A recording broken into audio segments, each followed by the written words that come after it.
Ako pala si Attorney Mia Limbawan.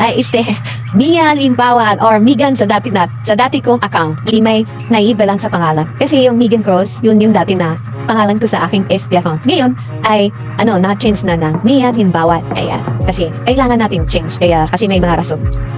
Ayan. Kasi gabi na, kailangan na natin matulog. Isang napakagandang gabi sa inyong lahat. Ang pag-uusapan natin ngayon ay tungkol sa mga lalaki na naman. Na mga lalaki na nagtatanong kung bakit daw yung mga babae ay uunahin, lalo na sa mga chat yan, sa mga text, ay sinasabi kung ano yung word. Ayan. Huwag na kayo magtaka boys kasi bilang isang babae ay kailangan namin ng security, ayan, seguridad kumbaga. Kasi paano na pag walang trabaho, halimbawa kung magkakajowa kayo tapos magiging kayo forever, ano na lang yung buhay ninyo kung wala kayong trabaho, diba? Kaya yung talagang uunahin ng mga babae, yung trabaho. Katulad din ninyo, diba? Nagtatanong din kayo kung anong trabaho namin. Yan, pero pag sinasabi namin na lang, ganon, ay sin na lang, tapos din na mag-reply. Pero pag sinabing teacher, sinabing mataas yung sahod na sa work, ganon, nasa office, police, army, ayan, parang hindi ka na makapahinga sa mga reply. Yan, kasi alam namin yan. Kaya ganon din kami. Kasi paano lang magkaanak kayo, diba? Mabuntis yung asawa ninyo, o anong igagastos ninyo, diba? Mahirap pag walang trabaho. Kaya, kung kaya kami nagtatanong dahil sa seguridad in the future, kung magkakatuluyan kayo dalawa, o magkakatuluyan kayo ng jowang. Diba? Mahirap din kasi na mag-aasawa na walang trabaho. Oo nga, mabubuhay kayo.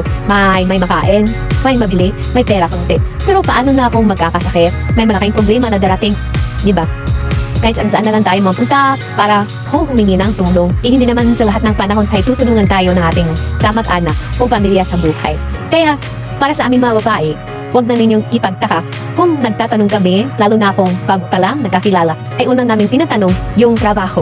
Kasi seguridad yan in the future. Yan. Kaya huwag na natin bigyan ng anong halaga yung tawag nito, yung malaking issue. Kasi kung ano yung iniisip ninyo, mas lalo na kaming mga babae. Diba? Pero karapatan ninyo mga lalaki ang buhayin ang babae. Kasi kayo yung lalaki, kayo yung haligi sa pamilya at kami lang yung ilaw sa pamilya.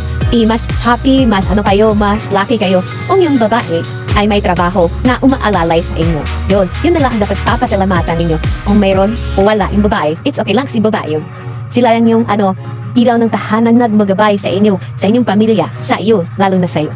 Kaya sana't maintindihan at huwag natin bigyan ng masama, ibig sabihin, kung tinatanong kayo ng mga babae, pag earnings na yan, nagiging wise na ang mga babae.